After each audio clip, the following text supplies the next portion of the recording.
Olá, bem-vindo novamente a Peerbase. Nós somos uma plataforma de aprendizado sobre inovação digital, tecnologias descentralizadas, cripto e Web3 e sobre como viver na era digital.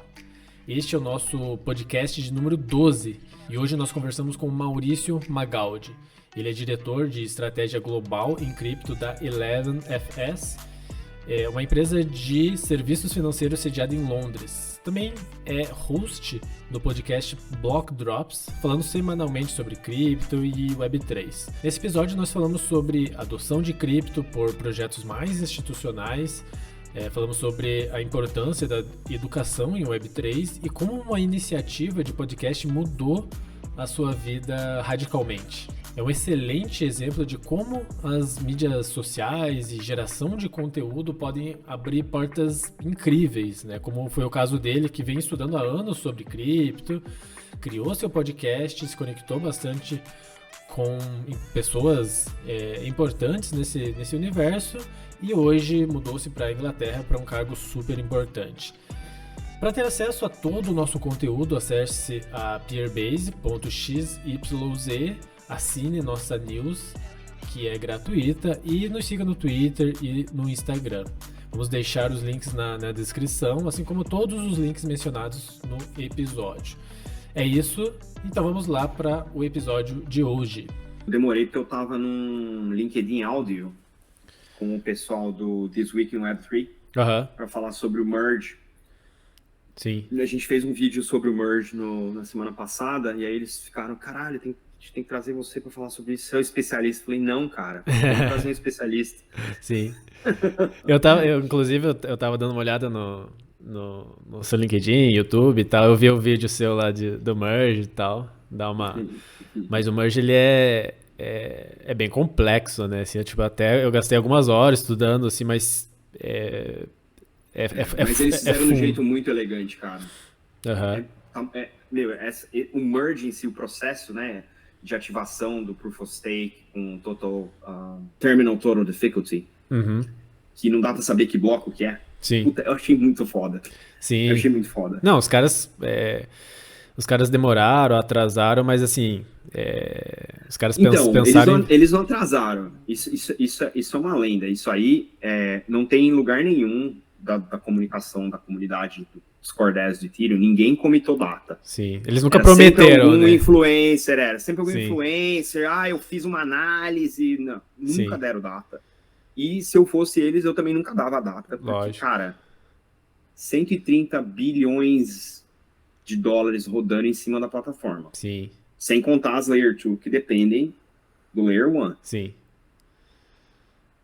Não dá pra sobrar bug, velho. É um Boeing que tá voando com, tipo, com os presidentes de todas as principais nações, digamos assim, e aí os caras, não, vamos trocar esse motor aqui enquanto voa. Vamos trocar essa asa, né? É um negócio muito foda, brutal, muito assim. elegante o jeito que eles construíram. Fiquei muito... A maioria das coisas que a gente faz é para responder dúvida de cliente para todos os clientes sem falar com quem a gente está falando. É assim que a gente funciona, né? O Web3 Report que a gente escreveu no começo do ano foi para endereçar um monte de questões básicas que toda reunião que a gente ia começava do mesmo jeito. Cara, a gente tem que começar a conversa no nível muito mais alto para a gente fazer negócio. Não adianta você fazer reunião para ficar educando fulano. Vamos virar essa página. E aí a gente escreveu, esse relatório ele nasceu com mais de 220 páginas, cara. Sim. A gente teve que cortar coisa pra cacete, porque ele virou, tem 70 e poucas páginas, mas doeu cortar, porque tinha coisa ali que a gente precisava ter falado pras pessoas. O Merge talvez tivesse sido uma dessas.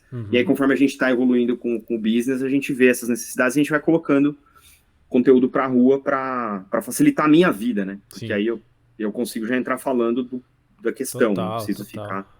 Não, eu tô pra lançar agora, já nos próximos dias, estou fazendo uma plataforminha bem simples, por enquanto, assim, de onboarding, de todo o conhecimento, um material didático e com imagens, definições, com alguns exercícios, tipo, pra sempre ter um link do tipo, cara, quer iniciar a entender os problemas, os principais passos, um passo a passo do zero, assim, cara, comprar, transferir, tipo...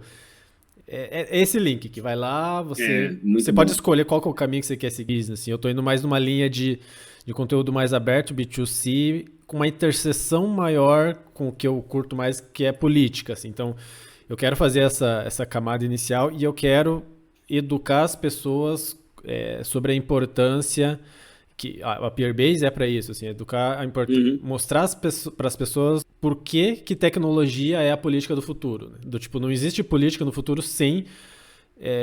a gente vê, né, as pessoas que estão definindo a forma de governança do futuro é Vitalik e companhia, são os nerds, assim, né? Então, quem quiser fazer política no futuro, o cara vai ter que entender mais a fundo um pouquinho, né, de tecnologia. E mesmo fora de política, o cara que é creator, o cara vai ter que saber um pouquinho de tecnologia digital. Então eu tô criando esse conteúdo mais para essa mais para indivíduos do que para empresas. Sim, eu tenho conversado com algumas empresas, vou dar alguns treinamentos também, porque é a melhor fonte de renda, né, onde você ganha mais. Sim. Mas como uma estratégia de financiamento mesmo. Assim, o foco assim, de longo prazo, 10, 15 anos, é realmente ter uma plataforma de aprendizado. Eu gosto muito das coisas que você escreve, que são os adágios, né? Umas coisas curtinhas, com bem... É legal ver os fios no Twitter e tal, mas assim, eu acho que tem umas coisas que você bota, especialmente as gráficas, né? Que são um super resumo, assim, e cara... Às vezes eu paro assim e fico, peraí, cara. deixa eu ir na página 2 desse desenho aqui, né? Bem legal, bem legal. A gente tá fazendo vai ser um flashcard, a gente vai todos esses gráficos, vai ser tipo NFTs, e aí vai ter algumas funcionalidades e tal, mas pro cara... me avisa, hein, mano. Quero estar no mint dessa porra aí. Sim, e daí pra pessoa, cara, tá consumindo conteúdo, mas ela quer... clicar e abrir uma timeline, né, um scroll ali de conceitos, ela pode clicar e ficar passando ali. Muito foda, né? Acho muito bacana. E eu gosto muito dessas coisas que são, tipo, adágios, né? Frases curtas, Sim. Começo, meio e fim, tem uma explicação ali, você fala, peraí, agora eu preciso sentar e pensar sobre esse negócio aqui. Acho que ajuda muito. Flashcards. Eu vi um cara, na verdade eu copiei, esse conceito já é antigo, né? Mas sim. O que me despertou a ideia de fazer foi um cara que eu não vou lembrar o nome agora, mas ele tem um curso de inteligência artificial, machine learning e tal, e ele fez, e o cara vende e tal, assim, tem dezenas desses flashcards com conceitos tipo, conceitos complicados, assim, né, de se entender. Daí você baixa lá, você fica vendo, assim, uns cardzinhos cheios de informação, de desenho e tal, dos conceitos, assim, puta, eu achei genial. Tipo, um negócio simples, né? Acho que é um negócio meio besta, assim, até. Mas eu achei genial, assim, caraca, isso ajuda muito, né, pra pessoa. Ela vai lá, sei lá, tem um processo de aprendizado e tal, naquele formato, mas daí ela pode ir revisando só com a parte gráfica depois, e daí com Web3 você consegue dar mais uma camada de interação, a pessoa pode ir lá, fazer uma transação on-chain e mudar alguma coisa no car e assim por diante. Eu acho que dá para explorar bastante, assim, como ferramenta educacional mesmo. Eu acho muito inteligente isso, cara, porque é muito fácil depois de você, né, numa situação de trigger, às vezes até você conseguir articular, só de você puxar aquilo de memória e tem a figurinha ali, você fala, especialmente quem tem memória fotográfica, né, uma memória mais visual, puta, é muito fácil, é muito bacana, cara. Sim. Poderoso. Mas, cara, deixa eu conhecer um pouquinho melhor. Eu vi tua timeline profissional ali, vi que você vem de uns caminhos meio distintos, assim. Quero saber como que foi, como que você caiu no... É isso aqui, ó. Exatamente. Weird, muito weird. São as melhores pessoas, na verdade. Tem uns backgrounds aparentemente incompatíveis, mas você vem de banking, né? Você tem um histórico em bancos e tal. Você é um artista também, músico e tal. Como que foi esse teu histórico aí? Como você caiu em cripto? A vida é muito boa, cara. A vida foi muito boa para mim. Eu tenho muito pouco... Posso reclamar de muito pouca coisa, né? Mas eu nasci no interior de São Paulo. Meu pai é médico, minha mãe é biomédica. Tenho 3 irmãos, uma irmã e 2 irmãos. Mas sempre foi uma casa muito musical. né? Nunca, ninguém tocou instrumento nenhum, mas sempre foi uma casa muito musical. A gente sempre fez muito esporte, morar no interior te dá uma certa flexibilidade de poder ser mais independente, né? Então, foi uma infância e uma adolescência bem bacana. Aonde que você E eu morava em Bebedouro, no norte de São Paulo. Perto de Ribeirão Preto, Barretos, ali naquela região meio agroboy ali, né? E eu era sempre o esquisito, porque eu tinha o cabelão, eu gostava de banda de metal, que ninguém entendia nada, né? E uma das coisas que meus pais sempre investiram foi da gente ter bom estudo, né? De ir atrás de fazer a aula de idiomas, estar na escola bacana. Então, muito do investimento da vida da gente foi em aprender coisas, né? Eu fiz escola de desenho, a gente fez muito esporte, aprendia muito esporte, treinava muito esporte. Então, essa foi mais ou menos assim, meu upbringing, né? Minha infância, adolescência foi mais ou menos isso.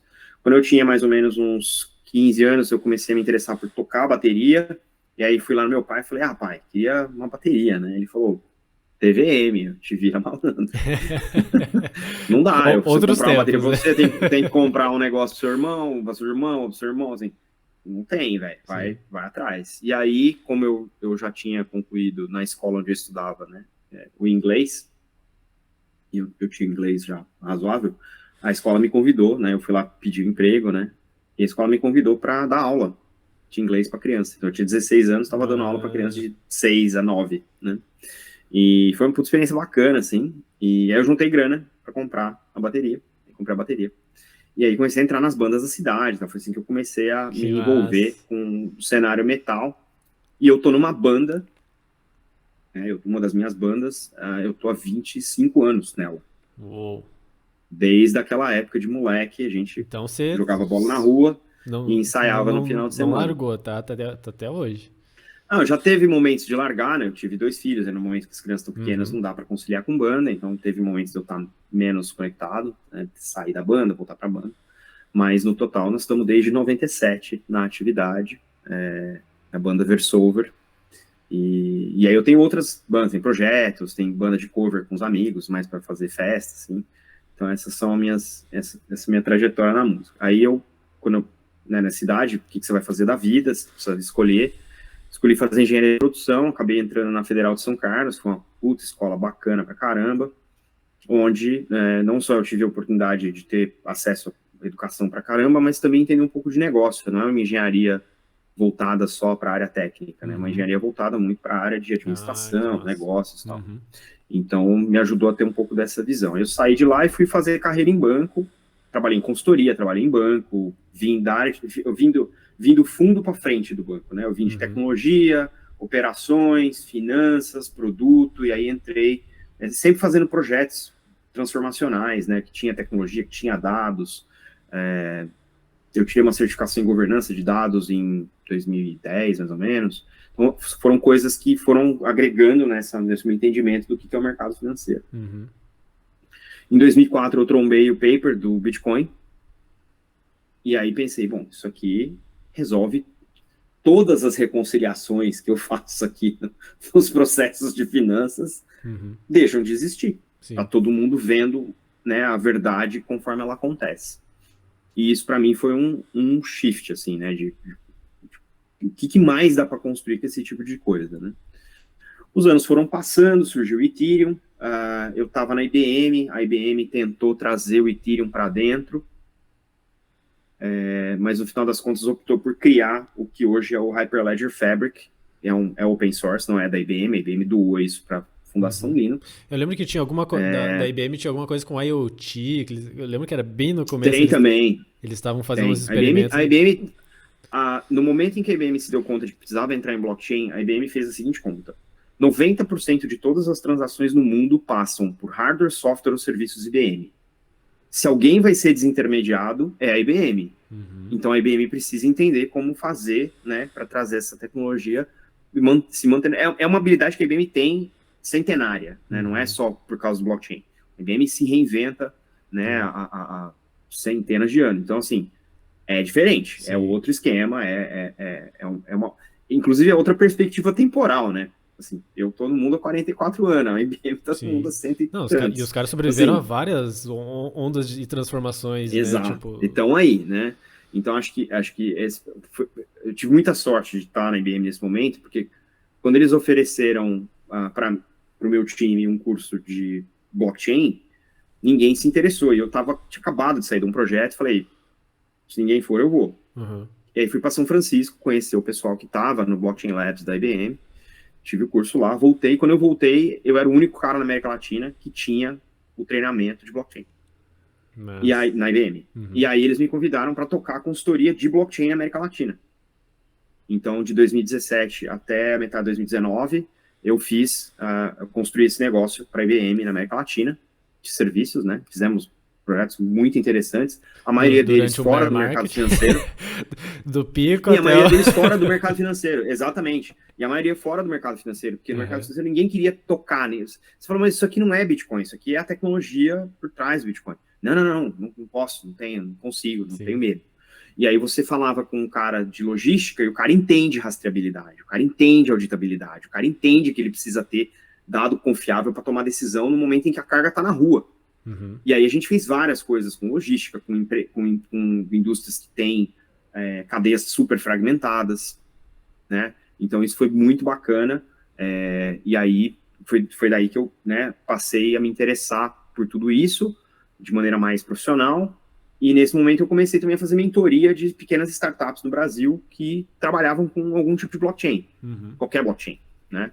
E como eu tinha o ângulo do enterprise, eu consegui ajudar, né, a priorizar, enfim. Isso foi uma experiência para mim muito bacana e eu venho fazer isso, continuo fazendo isso desde então. E aí eu saí da IBM, fui convidado para voltar para o mercado financeiro e não queria perder contato com o mercado de blockchain, de cripto. Eu fiz bons amigos, tinha muita coisa legal acontecendo, não era só trading, tinha coisa já sendo pensada, né, para valores mobiliários, para real estate, né, para o mercado imobiliário, para questões de sustentabilidade. Eu falei, cara, preciso estar envolvido nisso. É uma pena se eu desperdiçar esses últimos 2 anos e meio com esse tipo de coisa. E aí eu fui atrás de um podcast que me contasse o que estava acontecendo, o que as pessoas estavam construindo, né, no mundo, mas em português. E eu não achei, porque todos os podcasts daquela época eram podcasts de análise, de preço, eu não tinha esse interesse. Né? Eu sou engenheiro, não sou um trader, né? E aí eu acabei tomando a decisão de, já que eu tô há tanto tempo mexendo com áudio, não deve ser impossível eu aprender a fazer um podcast. E aí eu comecei a fazer o Block Drops no final do ano de 19. Foi minha primeira edição, acho que saiu na penúltima semana de dezembro. Aí eu, desde então, eu me botei numa armadilha, porque quando eu gravei o trailer e falei, Block Drops Podcast, por Maurício Magaldi, e convidados, toda semana. E aí o trailer foi pro ar. E aí eu falei, pô, toda semana vai ser um trabalho isso aqui, né? Mas eu pensei, pô, já escrevi na blockchain, né? Já tá aí, já é imutável, né?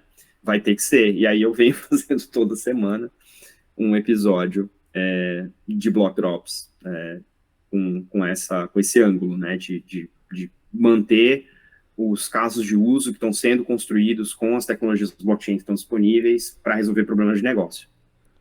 E eu faço um digest, na verdade, né? Eu testo o meu próprio entendimento do que está sendo divulgado na imprensa, condensando aquela matéria num papo, né, de 5 minutos. Sim. Né? Então eu faço eu leio tudo que tem sobre aquele assunto e aí eu vou lá e falo 5 minutos sobre o que é aquilo, por que é legal, por que não é, né, onde que a gente tem que continuar acompanhando, qual que é a tendência. Então, eu acho que é um pouco de também quebrar um pouco do jargão. A gente usa muito jargão em cripto. As pessoas que não estão no mercado não entendem o que é not gonna make it, Sim. probably nothing. O que é isso? Tem uma cultura cultura muito particular, né? Muito. Que é, entendeu? O que é staking, o que é MEV, tem muita coisa que é muito particular desse nicho. Farming, yield farming, né? Então, assim, E se a gente quer que isso vire uma indústria e saia do nicho, as pessoas precisam entender o que está acontecendo, né? E não vai ser obscurecendo cada vez mais, né, o jargão que a gente vai atrair as pessoas, né? Então esse também é um propósito do podcast, de conseguir dar uma digerida nas coisas, explicar, né, o que é POW, o que é POS, né? Então essas coisas a gente vai digerindo. E aí, em função do podcast, eu tive um monte de benefício. Assim, um negócio completamente desproporcional, assim. A Febraban distribui meu podcast desde janeiro de 2020, fevereiro de 2020. Eles têm uma plataforma de conteúdo chamada Numis. A Denise Perotti me procurou, falou assim, a gente quer distribuir seu conteúdo. Eu falei, mas eu gravo no meu carro. Eu gravo de manhã, no sábado, no celular, dentro do meu carro. Eu não tenho um estúdio, sou só eu falando durante 15 minutos. Sim. Ela falou, não tem problema. A gente quer botar na plataforma. E tá na plataforma. Toda semana eu mando o áudio para eles colocarem na plataforma. Então, assim, então, essas coisas foram meio que validando o trabalho. Eu continuo estudando, independentemente de gravar ou não. Eu tenho caras como você na rede que compartilham coisas, opiniões e artigos e links. E eu sempre dou crédito. Então, tem um finalzinho do episódio, tem os salves ali, que eu cito todo mundo que compartilhou os links. Eu mando no Twitter, eu marco, no LinkedIn eu marco.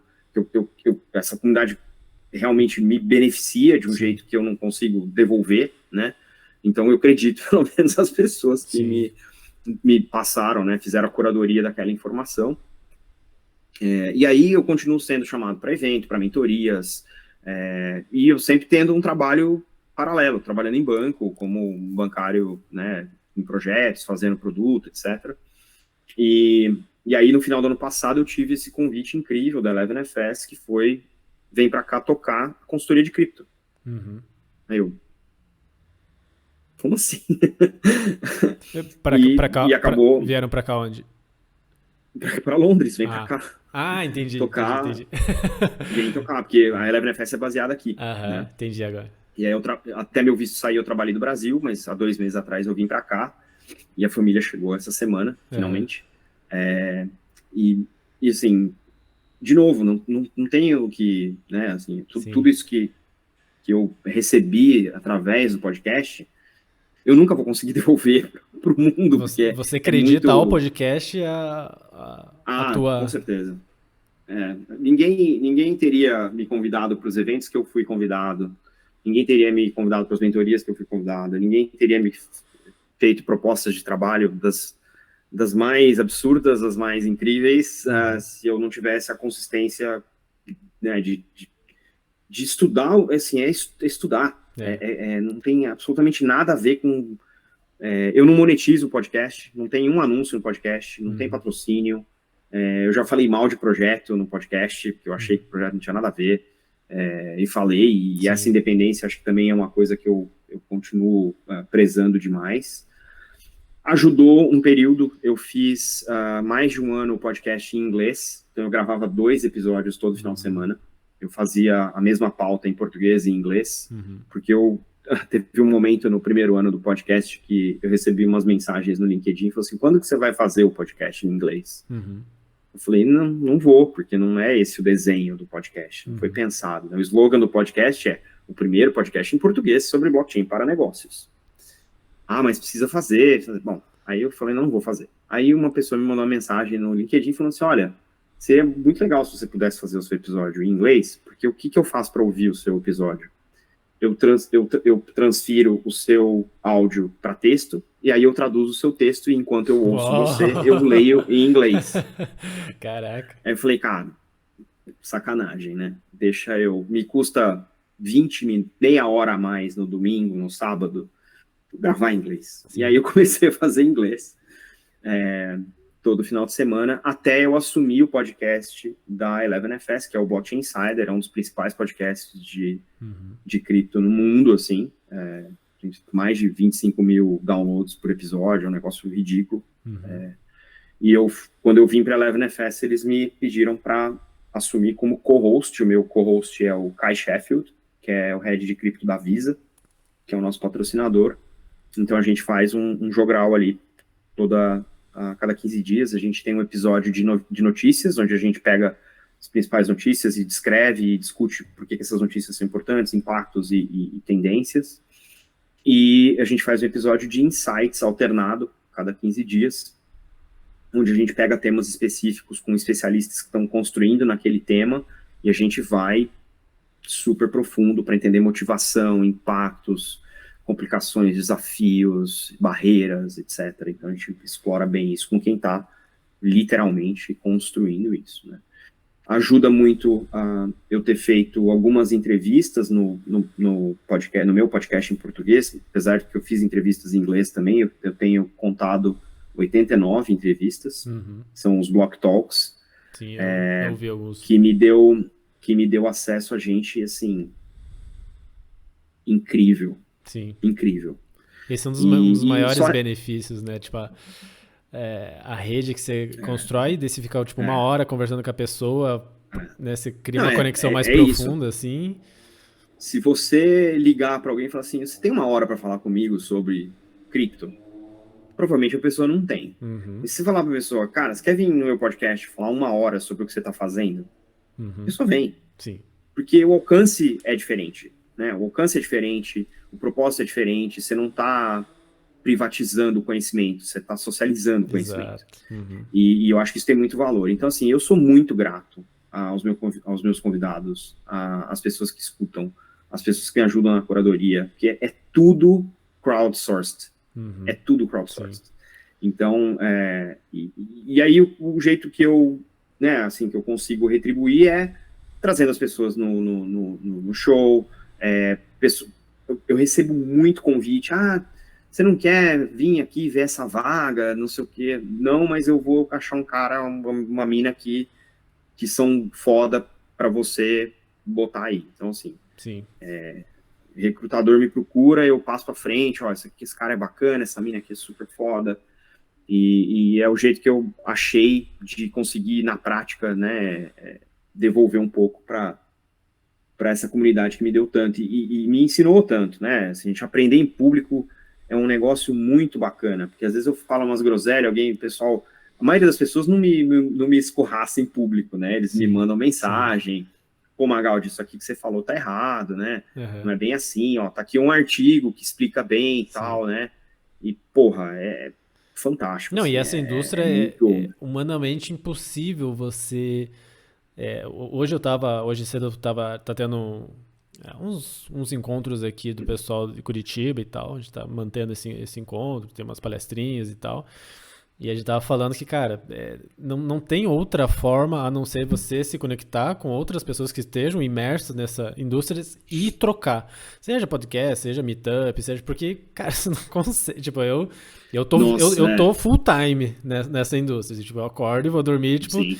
E ainda eu não consigo, tipo assim, você pega... Mas é por isso que eu confio na minha rede, assim, porque acho que a rede ajuda a dar uma filtrada no barulho, né? Exatamente. No ruído. Aí você pega mais sinal do que ruído quando você tem uma rede bacana com gente que está trabalhando nisso e que tem, às vezes, olhos específicos para áreas específicas do conhecimento, né, e da indústria, e aí você vai pensando e fica uma coisa um pouco mais filtrada, né?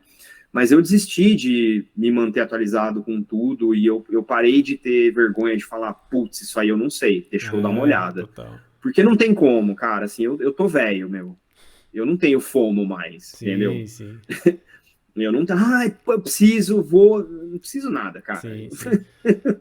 preciso dormir bem, preciso ver meus filhos, preciso treinar, entendeu? Comer direito. A verdade é que a indústria, tipo, você estar em cripto já tá começando a ficar perdendo o sentido que, assim, cara, você já não consegue englobar tudo, assim, tipo, onde em cripto você tá? Você tá mais em DAO, você tá mais em NFT, você tá mais no mercado financeiro, você precisa começar a se posicionar algo, lógico, a gente sempre ainda fica lendo sobre tudo e tal, assim, mas sim, né, eu, por exemplo, tô começando a ir mais pra DAOs, assim, tô, tipo, me envolvendo, trabalhando em mais DAOs, assim, e daí, tipo, DeFi eu quase não consigo acompanhar, NFT eu acompanho, assim, ainda porque tem uma interseção grande com DAOs e tal, mas também, assim, tipo, se me perguntar algumas coisas de projetos, assim, hoje eu tava ouvindo um podcast do Nouns lá, que é um dos mais famosos, assim, E eu fiquei chocado, assim, caraca, tipo, gigante, com mais de 60 projetos paralelos No acontecendo ecossistema. ali. Falei, caraca, que é isso? Assim, e coisa assim que eu deixei, sei lá, deixei passar, assim, sabe? Então Mas você sabe que isso é uma função de algumas coisas que as tecnologias da Web3 permitem, né? A gente está num mundo que é despermissionado, permissionless, né? Então eu posso construir várias coisas e participar de várias coisas sem precisar pedir permissão para ninguém. Ele é programável, então você consegue literalmente construir, programar e ter funcionalidade, né? Independentemente de qualquer coisa. Ele é composable, né? Ele é componível, talvez seja a palavra em português. Você consegue construir em cima de coisas que outras pessoas construíram, e ele é aberto, ele é open source. Cara, isso gera uma velocidade de inovação completamente diferente da lei de Moore, entendeu? Nós não estamos falando em capacidade de processamento, nós estamos falando em inovação do ponto de vista de caso de uso, de negócio, né? Sim. Então não adianta querer ficar... E vamos combinar que a injeção de grana de fundo de venture capital nos últimos 18 meses ajudou também. Sim. Né? Nós estamos falando aí de 34 bi ano passado, e no primeiro semestre, se não me engano, foi 24. Então, assim, e isso tudo porque o geral, né, de investimento em startups em geral caiu, cripto meio que conseguiu se manter, né, em termos de investimento, e aí você tem grandes investidores como o pessoal lá da Andreessen Horowitz, né, do A16Z, Chris Dixon e afiliadas, que continuam levantando grana, né, de capital de risco para deployar em cripto. Então, assim, tem muita coisa, e a gente sabe que não vai ser os 24 mais 34 bi que vão virar economias de 24 e 34, não vai. Isso é dinheiro de risco, isso é tudo aposta, né? Mas o que eu acho que vai destravar mesmo, se as startups começarem a focar nisso, resolver UX. Tem que resolver UX. O cripto tem um problema grave de UX ainda. E educação. As pessoas têm que entender o que elas estão fazendo, cara. Sim. Não adianta. Eu vou... Aqui, Terra Luna, yield de 20% ao ano. Caraca, vamos botar tudo. Vende o carro, compra a Luna, bota no Anchor. Sim. Flopou. Ninguém olhou tokenomics, ninguém leu smart contract, ninguém viu que tinha uma death spiral num Black Swan event, ninguém simulou nada. Sim. Tá escrito no código. E isso é talvez um meia-culpa, assim, de quem é educador e tal, que às vezes na gana de a gente fazer mais, de onboardar mais gente, ou de trazer mais gente, a gente acaba deixando de lado, por exemplo, vamos pensar assim, num curso. Vou fazer um curso, e tem os módulos. Dificilmente você vê num curso de Web3, alguma coisa, um módulo de riscos e hacks que teve, tipo, você não traz, pro cara que tá entrando, ele acaba... ele não tem, né, essa cicatriz do tipo, os caras que entraram e perderam dinheiro, o cara nunca mais vai esquecer, né? Às vezes o cara até sai da indústria porque, tipo, né, mas o cara que perdeu e tal e aprendeu, tipo, agora porque nunca mais ele vai vacilar, né? Não tem internet. Hã? Não, mas o cara sai da indústria porque ele vendeu a casa para comprar essas porcaria e não tem onde morar, não tem internet. Só sobrou o terreno no metaverso agora. Exato, exato, né? No metaverso, às vezes fechado, do Mark Zuckerberg. Mas é isso, assim, eu acho que a gente tem uma responsabilidade educacional, né? Eu acho que até, assim, eu trabalho muito com regulados, né? Com bancos, fintechs, seguradoras, então, assim, reguladores.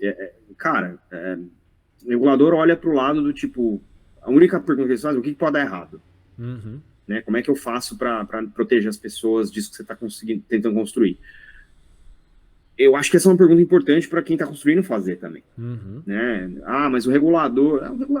assim, as indústrias não duram 400 anos, 500 anos, 600 anos, como a indústria financeira, se as lições aprendidas não são incorporadas na maneira de você trabalhar. Então, isso a gente precisa aprender em cripto, em Web3, a gente precisa aprender que as lições elas estão aí. É mais barato aprender com o erro dos outros, mas não se engane, você também vai errar. E tem uma diferença grave, né, entre as webs, né? Na web 1, você perdia alguma coisa, você perdia o acesso, né? Dava um problema, você perdia um acesso. Na Web 2, você dá algum problema, você perde a sua privacidade. Na Web 3, você pode perder sua fortuna. Sim. Perde dinheiro, né? Como é que a gente responde a isso de um jeito responsável, né? Responsabilidade é a capacidade de responder alguma coisa, né? Então, a gente precisa pegar pelos fundamentos, né? Pô, tudo tem que estar descentralizado. Mas é mesmo. Não é bom ter alguém responsável para você poder dar uma chinelada? Sabe? A gente está preparado enquanto sociedade para ser um mundo totalmente descentralizado, né? A gente precisa fazer essa provocação? Precisa. Precisa. O que é um mundo completamente descentralizado? Quais são os extremos? O que é um mundo só cripto? O que é isso? O que isso significa? Esses exercícios são importantes, esses extremos são importantes, né? E eu acho que a gente não faz isso o suficiente. Por isso que eu gosto dos papers do Vitalik, porque ele exercita uns ângulos assim que você nunca está esperando. Tipo, Soulbound Token fez um negócio muito bacana. A gente até tinha com um cliente que a gente tinha discutido trazer uma solução de Know Your Customer chamada Burrata. Burrata é o queijo italiano, né? Que eles têm um NFT não transferível. Quando eu vi o artigo do Soulbound Token, eu falei, cara, os caras estão levando isso para o extremo do protocolo, né? Não numa solução de NFT, mas no protocolo. E até fiz um call com o Glenn, que é um dos coautores daquele paper e tal. E cara, é muito doido, assim, porque ninguém estava esperando um ângulo daquele, né? A gente pensa em NFT, as figurinhas, o jogo e tal. Aí vem o Vitalik, pum, dá uma porrada na cara da gente. Então, acho que é importante a gente exercitar esses extremos, né? Porque a gente está construindo. O pessoal costuma falar, we're early, né? Tá cedo, tá cedo. Tá cedo não é porque as coisas estão baratas, tá cedo porque tem coisa pra caralho pra construir. Vocês não estão entendendo. Muito, sim. Entendeu? Pensa, eu fiz esses dias estava discutindo também com o cliente. O paralelo que eu traço é o seguinte, né? A gente está falando de NFT enquanto arte digital, vamos colocar assim, né? JPEGs e tal. Então, esse é um caso de uso interessante. O paralelo que a gente traça, para quem é mais velho, é o GeoCities. Não sei se é da sua época. Sim, opa. O GeoCities, nas priscas eras da internet, era como você fazia o seu website pessoal, né? Acho que tinha um equivalente brasileiro, que era páginas wall, uma coisa assim. Mas o resumo da coisa era, por que você tem um website? O que isso significa? É a sua manifestação digital. Então, é o seu banner piscando do jeito que você programou no HTML1, entendeu? O resumo das suas qualificações, é um currículo seu, quem você é, o que você gosta. 10 anos depois, nós estamos falando de redes sociais, maluco. Redes sociais que estão afetando a democracia. Exatamente. Então, se você não consegue traçar o paralelo do GeoCities, que era uma coisa completamente inocente, com social networks, e olhar para NFT de figurinha e não ver o mesmo impacto, que planeta você tá, maluco? Sim.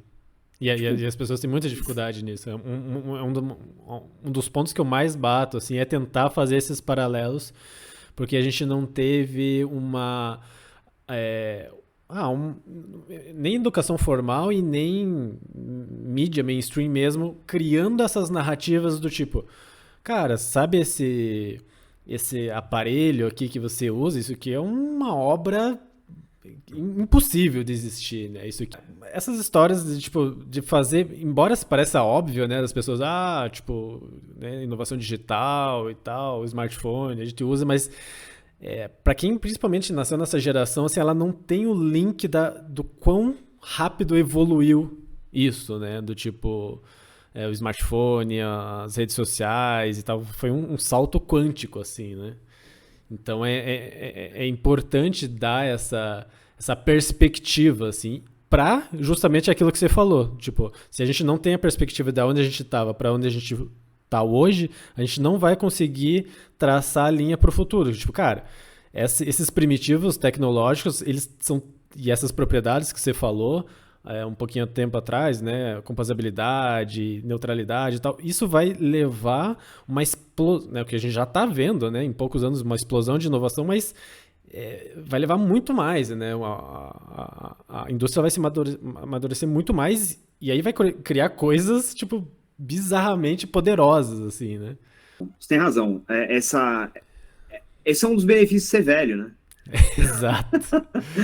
Você viu coisa, a história não se repete, mas ela rima, né? Sim. E o que a gente tá vendo é mais ou menos isso. Quando o pessoal critica, porque as JPEG, aqui, ó. Eu sou de uma época da internet que não tinha InfoSec, velho. Você podia entrar num site, você achava o diretório root, você baixava o site inteiro. Exato. Tipo, sim. Como assim você baixava o root? Você tinha acesso ao barra do site. Sim. Barra. Você dava um select all lá e puxava tudo pra sua máquina. Não, o Internet Explorer, assim? Internet Explorer 6, eu tinha um amigo meu que ele era hacker e ele brincava de entrar nas contas as primeiras contas de banco, assim, ele entrava, olhava, assim, tipo, era se você tivesse um pouquinho de conhecimento, você conseguia hackear qualquer computador, assim, era muito fácil, assim. Não, e eu acho que é bem isso, assim, a gente tá numa... Tanto que esses exploits que a gente vê de bridge, de wallet, né, de protocolos, caras outro dia, não sei que protocolo que foi, deixa eu ver se eu lembro aqui, que os caras subiram um parâmetro tipo 0x000 no smart contract, que aí permitia qualquer um mover qualquer coisa para... eu Cara, vi isso assim, existe um motivo pelo qual existe Enterprise Grade Software, que é software de nível empresarial, nível corporativo. É chato, é uma disciplina horrível, pentelho pra caramba, mas o que a gente tá vendo no Merge, que é a história da demora, é exatamente o que acontece nas empresas sérias. Sim. E ainda assim as empresas sérias têm problemas, óbvio que tem problemas. Mas se a gente pensar que a gente está super cedo no mercado de cripto, é porque a gente ainda não chegou no tal da Enterprise Grade para cripto. Você pode falar, mas tem as exchanges centralizadas têm protocolos de segurança parrudos, as custodiantes também. Verdade. Por isso que o dinheiro institucional está começando a chegar. Então, é muito legal ser DJ, né? É radical, você pode contar para seus avós, né? Na ceia do Natal e tal, nos seriados. Mas, cara, a maioria das pessoas não é DJ. Não. E se os DJs querem deixar de ser nicho, a gente precisa ter uma conversa um pouquinho mais adulta do tipo, o que a gente precisa fazer para a gente, de fato, trazer essa revolução para mais pessoas? Sim, sim. Né? Então, essa é uma discussão importante, cara. A analogia que eu faço é, sei lá, início da indústria eletrônica, assim, que imagina, né, se a gente morasse assim tivesse os fios, já tivesse tudo conectado, assim, mas tá tudo os fios da amostra desencapados ali. Você quer acender a luz, você precisa encostar 2 fios ali e, tipo, acendeu. E saber quais fios são e não botar fogo. Daqui a pouco você encosta ali, leva um choque, né? Você vai ligar um eletrodoméstico, você tem que quais fios aqui pega fogo, assim, puta. Por isso que eu gosto muito dos meninos do Bankless, e tudo que eles produzem eu escuto, mas eu sempre dou uns 2, 3 passos para trás, né? Porque o problema de ser o seu próprio banco é você correr o risco de ser banco. Exato. Quantas pessoas você conhece no seu círculo pessoal que estão preparados para ser seu próprio banco? Uma? Talvez 2? Sim. Nem os DJs estão preparados para ser o próprio banco. Então, assim, é muito importante a gente ter essa perspectiva do que funciona e do que precisa ser feito para aumentar essa adoção, porque não se engane, vai demorar para ter uma geração que é criptonativa 100% e tudo que eles conhecem na vida é cripto. Sim. Né? A gente tem uma participação nessa história que é finita, mas é muito importante, que é como é que a gente prepara a sociedade, as organizações e as pessoas para o mundo em que isso possa vir a ser realidade, né? Sim. E não dá para fugir dessa responsabilidade. Eu, pessoalmente, não posso, porque eu tenho 2 adolescentes em casa. Então, eu tenho que encarar isso de um jeito um pouco mais sério, porque o que é isso? O que é legado? O que a gente está deixando? Como que a gente está deixando as coisas, né? Então, é bacana falar de sustentabilidade, refi, recuperar o mundo e tal, mas tem coisas bem mais práticas que a gente precisa fazer no dia a dia que envolvem saúde financeira das pessoas, dos países, né? Sim. Tudo bem que agora tem a visão de network stations do Balaji Srinivasan também, que é uma coisa maluca, muito legal. Eu criei, ontem foi a primeira, a gente criou um clube do livro, na Peerbase, e aí o primeiro livro que a gente está discutindo é o de Network Station. Nossa, eu já gostava das coisas que ele escrevia, porque eu acho ele um cara que se expressa muito bem, expressa ideias complexas de um jeito super simples. Mas realmente, assim, esse conceito do Network Station é um negócio que, tipo... Não, né? e é um livro extremamente denso, assim, eu tipo, é muita coisa, tipo, tem muita bagagem, muitos pré-requisitos, pra você entender o problema, é igual eu dando aula de Web3, assim, eu passo metade, você não fala nada de cripto, é só falando dos problemas, assim, tipo, centralização, tipo, coisas que nunca vieram na consciência da pessoa, assim, que ela precisa, pô! Daí você faz essa introdução, tá, diante de tudo isso, agora a gente precisa começar a entrar em cripto, que é a solução, né? Se você vai direto pra solução, cara, mas eu tenho Pix aqui. Eu já ouvi isso muito, assim, mas, cara, não é a mesma coisa que Pix, é muito mais fácil. Aqui, tipo, então, né, no caso dele, os primeiros capítulos é só um monte de referência maluca. Ele é bem centrado, né, nas perspectivas de países desenvolvidos, né? Não tem tanta coisa, é porque ele não tem essa experiência de países emergentes, né? Mas ele fala muito da estrutura dos países desenvolvidos e impressionante a base dele, né? Não, impressionante a base dele. É surreal. Mas é um cara que eu acompanho, assim, e, tipo, eu acho que é um cara que vai impactar brutalmente, assim, nesse século, assim. Eu acho que ele é um verdadeiro polímata, né? Então, tipo, o cara é um filósofo, engenheiro, ele tem background de biotech, de business. Então, tipo, são poucas pessoas que têm esses... que estão nessa interseção e com muita profundidade em cada uma. Assim. Então, tipo... Isso é pancada. Isso é... O cara ter a lateralidade que ele tem com a profundidade que ele tem é um negócio bizarro. Bizarro demais. Mas é isso, né? É um cara que tá propondo também outras coisas super, né, fora da casinha, assim. É bom acompanhar esses raciocínios. Demais. Tem muita coisa que, obviamente, a gente vai ver em arcos de décadas, né? Talvez. Com certeza. Talvez não veja, né? Mas pensadores assim são... Isso que eu falo, cara, a vida é muito boa. Não, total.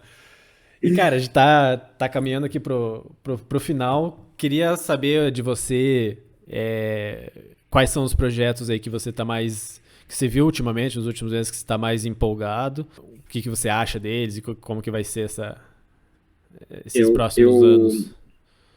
Eu vou chover na minha horta aqui. Eu não vou falar o nome dos bancos com quem eu estou trabalhando, mas eu tenho discutido muito o conceito de self-custodial bank, ou non-custodial bank, né? Que é isso, né?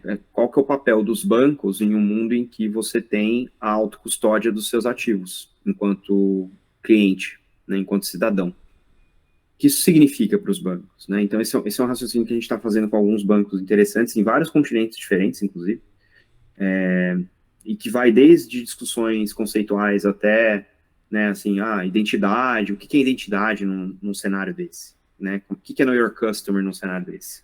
Esse self-custodial bank, ele é regulado? Quem regula? Como regula? Né? Então, acho que esses são debates, assim, que não me tiram um sono, porque eu durmo bem pra caramba, né? Até pra poder fazer as coisas que eu faço, mas, assim, é muito intenso, e é uma coisa que, assim, pode muito bem transformar como a gente se relaciona com dinheiro, enquanto pessoa, não enquanto sociedade, mas enquanto pessoa, sabe? Quando eu falo dessa história do bankless, talvez não seja um bankless, talvez seja um self-custodial bank, né? Que é uma mistura do que os bancos oferecem hoje com a sua capacidade de ser totalmente dono dos seus ativos, né? Então não é você indo para o banco e levando o seu dinheiro, é o banco vindo até você e você permitindo o banco participar da sua vida financeira, né? E quem são os bancos? São os protocolos de DeFi, são as DAOs. Eu posso ter um Bank DAO? Tem o Bankless DAO, né? Mas posso ter um Bank DAO? O que é um Bank DAO? O que é uma Reg DAO? Sim. Então, esses debates são... Isso é muito alto nível. Até coisas de prática mesmo, de levar a adoção de cripto como infraestrutura para alguns desses clientes. Então, acho que isso é uma das coisas bacanas. Eu faço mentoria de algumas startups há mais pública delas é a Toon Traders, que é um projeto de tokenização de direitos de música, que está mudando o relacionamento entre fãs e artistas, né? E você poder participar da obra antes da obra existir, e você conseguir compartilhar do sucesso dessa obra. Como que é o nome? Enquanto resultado. Toon Traders. TUNE Traders. É um projeto com o qual eu estou envolvido desde janeiro de 2020, como advisor, como investidor, e como amigo do fundador também, porque o Gaioto, que é o fundador, é um cara brilhante, uma puta energia, conhece muito da indústria da música, e indicou um dos livros que eu mais gosto, assim, que mudaram a minha percepção sobre as coisas, que é o Cowboys and Indies, que conta toda a história da música e como os músicos sempre foram o elo fraco dessa indústria e os mais abusados, e é o que inspirou o Carlos a lançar a Toon Traders há 2 anos e tanto atrás. Então esse é um projeto que eu estou bem acompanhando de perto, agora menos de perto, né, porque eu também estou em outra... Você acha que o Web3 é uma tecnologia que vai ajudar bastante, assim, a questão eu acho que a adoção, ela não vai ser essa adoção... Eu acredito muito em jogar com adjacências, né? As proximidades, coisas que são familiares, você dá um passo um pouco ali, pô, isso aqui parece que faz sentido, parece com o que eu fazia, mas de um jeito diferente, legal, agora isso é como eu faço as coisas, eu vou para outra adjacência. Eu acho que essa evolução gradual, quando... me perguntaram em 2017 se eu acreditava no Blockchain Revolution, né, que era o nome do livro famoso da época, do Don Tapscott, do Alex Tapscott. Eu falava, não, eu acredito na Blockchain Evolution. Eu acho que vai demorar muito tempo para a gente ter massa crítica e falar assim, agora está tudo em blockchain, né? E eu acho que essa visão está sendo meio que comprovada com a adoção gradual das indústrias, né, dessas soluções. Mas eu gosto muito de projetos correlatos, né, com a Toon Traders, né? A Song XYZ, tem Royal, tem Water Music, tem vários projetos interessantes nesse espaço, cada um com o seu ângulo, nem todos eles jogando com adjacências, tem muitos disruptivos que muito provavelmente não vão parar em pé porque a tecnologia não está lá ainda. Audios também é um projeto bacana, roda em Solana. Então, assim, acho que tem no espaço da música, tem bastante. Sou muito fã, perdi o timing completo de contribuir, mas vou entrar em algum momento no Ethereum Movie, que é o projeto de financiamento coletivo com NFTs do Infinite Machine, que é o livro da Camila Russo sobre o Ethereum, né, sobre a história do Ethereum, e agora está sendo produzido em conjunto com o pessoal lá do Ridley Scott. Então acompanho bem de perto esse projeto. Gosto muito dos projetos de abstração de complexidade em DeFi.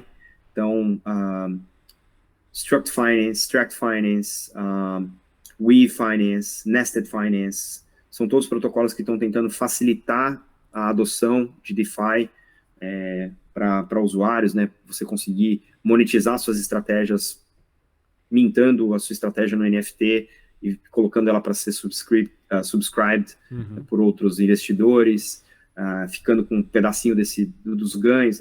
Tem umas coisas bem bacanas, assim, de modelos de incentivo.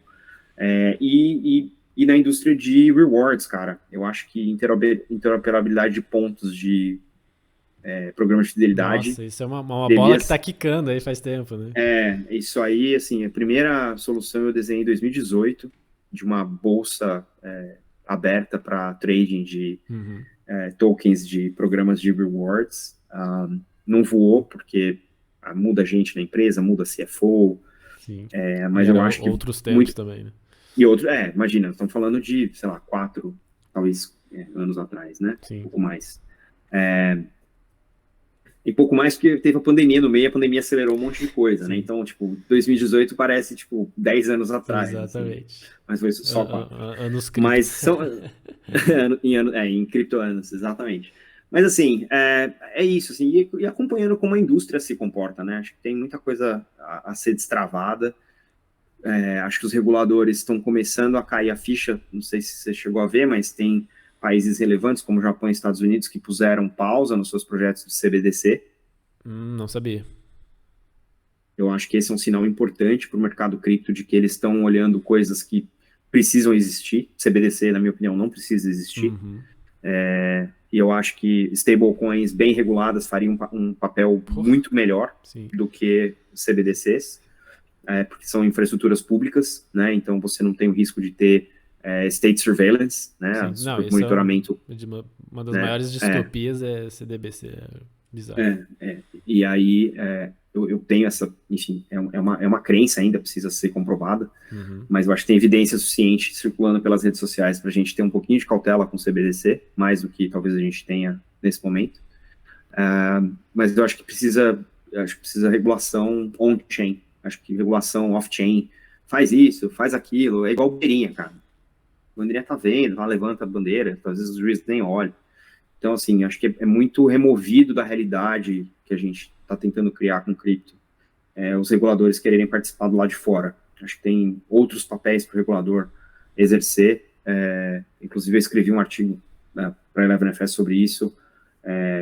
Não acho que vai ser do lado de fora que eles vão conseguir, proteger quem eles gostariam, e 2, permitir que a inovação aconteça do jeito que eles gostariam de influenciar. Porque nós estamos falando de permissionless. Nós estamos falando de uma infraestrutura que roda, queira o regulador ou não. Então, como é que você, como regulador, participa disso? Você tem que mudar o jeito de encarar as coisas, né? Então, você não pode aplicar frameworks, né, modelos mentais antigos para novos paradigmas. E cripto é um novo paradigma.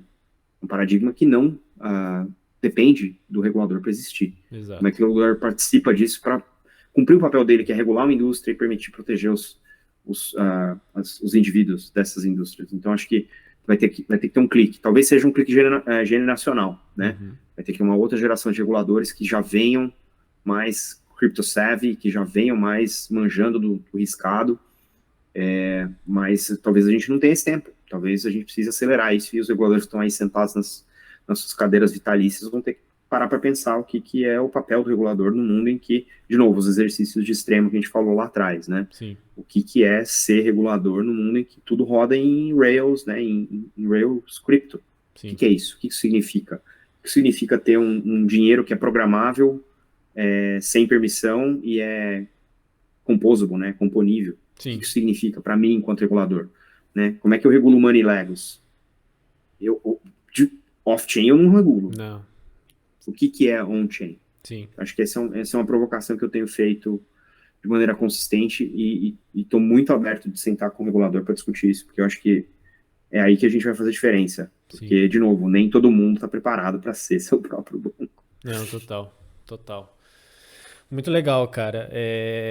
Me fala aí os seus canais, onde que o pessoal ouve teu podcast. E queria, cara, também que você falasse um pouquinho da 11FS, o que vocês fazem e tal. Claro.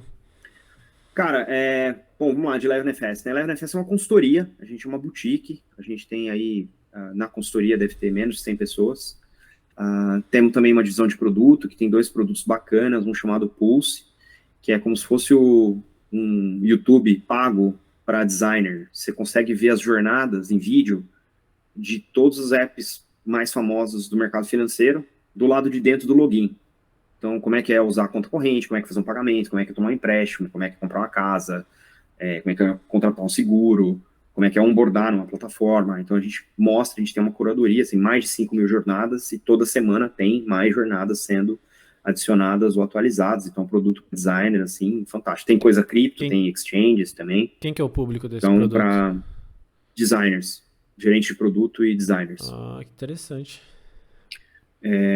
Então, assim, super bacana. Tem banco no Brasil que usa, tem fintech no Brasil que usa, a gente está exposto no mundo inteiro. A gente tem um outro produto chamado Foundry, que é um produto de integração de serviços bancários. Então, se você quiser montar um banco, você vai ter que integrar um monte de coisa, e o Foundry é a coisa que permite que você integre todas essas coisas de maneira muito simples, e permite você programar jornadas e comportamentos de produto sem ter que mexer no back-end do banco, porque às vezes o banco tem sistemas antigos, legados, não quer tocar. O Foundry faz essa coordenação de maneira muito mais ágil, né, e coloca na mão dos gerentes de produto uma funcionalidade que talvez não dependa necessariamente de mexer no back. Então, esse é um outro produto que a gente tem bastante bacana. E a gente tem uma área de mídia gigante, do ponto de vista de quão foda eles são. Então, esse background meu aqui, por exemplo, é uma das páginas do nosso Web3 Report, How Web3 is Changing, Shaping the Future of Finance, que eu tive o prazer de liderar o time em escrever. Então, esse também é uma das coisas que a gente faz. Os podcasts todos da 11FS são produzidos pelo time de mídia, né, o time de growth. Blockchain Insider, que é onde eu apresento as coisas cripto com o Kai Sheffield, InsurTech Insider e FinTech Insider, que são podcasts muito voltados para essas indústrias todas. A gente tem muito conteúdo de vídeo no canal do YouTube também. Então, tudo que a gente faz, com o bom gosto que a gente lança, é tudo mão do pessoal de mídia que mantém a gente na linha. O time é muito bom, porque os vídeos são muito legais, no gráfico. Faz a gente parecer competente. Né? Eu sempre falo para eles, né? É um time muito bacana. E é isso, assim, nosso público-alvo em termos de serviços é banco, fintech, regulador e criptonativos do espaço financeiro, que a gente, enfim, está sempre atendendo com projetos, seja de estratégia, seja só advisory, seja construir coisas para eles, né, tanto em canais tradicionais, tecnologias tradicionais, quanto tecnologias da Web3, que é onde a gente joga bola. Então, esse é um pouquinho da 11FS. Quanto a mim, bom, 11fs.com, tem um monte de coisa, artigo meu lá, podcast, vídeo, etc. Eu tô no Twitter em 2 contas. Eu tenho a conta do meu podcast em português, que é onde eu faço as tweetagens em português, que é o Block Drops. Vou pôr aqui na descrição. E meu conteúdo em inglês está em 0x Maurício, que é a minha conta de conteúdo em inglês. A gente separou isso para deixar, né, claro que coisas no meu tempo livre eu faço no Block Drops. No Twitter. Eu tô no LinkedIn, é a rede que eu mais uso, o LinkedIn, Maurício Magaldi, pode me achar lá. Se você chegar pelo vídeo aqui, me conta, manda uma mensagem, vi Peerbase lá com o Jean, para eu saber também, que é o meu CRM. Eu tô no LinkedIn desde 2004. Então, assim, eu vi a rede passar por várias mudanças, aquisição da Microsoft e tal, e é onde, muito provavelmente, onde eu tiro a maioria das minhas notas que eu dou no podcast, porque a rede é muito boa, é uma curadoria gratuita de um jeito muito nativo, assim. E bem Web2, entrega orgânico ainda, né? Ainda entrega alguma coisa orgânica, isso é uma coisa que eu tô aprendendo, assim, eu não sou um grande participante do LinkedIn enquanto número de seguidores, também nunca foi a minha chamada do LinkedIn, nunca foi nesse sentido, né, foi muito mais para eu conseguir construir essas relações de negócio e parcerias. Então acho que também você ter 50 mil contatos no LinkedIn e não conseguir derivar negócio ali, eu acho que é um tempo meio perdido, né? Então eu sou bem criterioso ali em aceitar as conexões, também não poluir muito a minha TL, né? Porque como eu uso o LinkedIn de fonte curada para o que eu produzo no final de semana, também não dá para ficar filtrando uma doideira. Então eu tento manter um certo equilíbrio ali, mas é onde eu estou muito mais presente do que no Twitter. Twitter é mais meio passivo, às vezes eu compartilho alguma coisa, às vezes mando as coisas que eu faço, boto lá também. E outra, quiser ficar por dentro dos eventos onde eu vou falar, ou eventos que a gente faz com a 11FS, ou que eu vou participar com alguma outra produtora, eu sempre compartilho. E se você está ouvindo isso antes de setembro, não sei se você vai botar isso no ar antes de setembro, a gente vai estar com o palco do Blockchain Insider no Blockchain Real Festival, do dia 1º ao dia 4, onde a gente vai ter os painéis de discussão aprofundada dentro do Blockchain Insider Stage. Então, o Francisco, que é o organizador, fez esse convite para a gente ano passado e a gente coordenou de colocar o palco do Blockchain Insider lá. Então, vai ter painel de tudo que é tipo, vai falar de tudo que é tópico, ReFi, DeFi, metaverso, Web3, regulação, logística, supply chain, trade finance, tem de tudo, entretenimento, música, filme, mídia, A gente vai ter um pouco de tudo, vai ser bem variado e as discussões tendem a ser mais aprofundadas do que no grande palco do keynote, né? Então a gente fez a curadoria justamente para tentar trazer um pouco mais de profundidade. Então vai ser bacana, vai ser um evento bacana, cara. Tá com cara de ficar bem bacana. Massa, maravilha. Quem está ouvindo agora, aproveite que a gente está numa fase que tem bastante gente boa produzindo conteúdo, gente bem que está disposta a trocar, né, a dar o ouro ali mesmo, né, tipo, pessoas como você que tipo, vai mais a fundo, que tem experiência, né, que está ali no mercado. Então é um momento muito bom, né, de bear market ali, que às vezes, né, muita gente acabou saindo, mas essa é a fase perfeita para você mergulhar, aprender, construir, criar seu próprio conteúdo, se conectar de forma genuína e tal, não ficar, né, só atrás do próximo airdrop. Então, tipo, pô, você passar esse ano, o próximo ano ali realmente aprendendo, você vai colher muitos frutos nos próximos anos. Mas, cara... e se você não foi impactado pelo drawback do mercado, é hora de entrar. Com certeza. Porque o próximo platô não vai ser nesse nível. Então, e nada disso é financial advice. Então. Total. Magaldi, valeu, muito cara. Bom. Foi show de bola. Fazia tempo que eu tava querendo trocar essa ideia com você.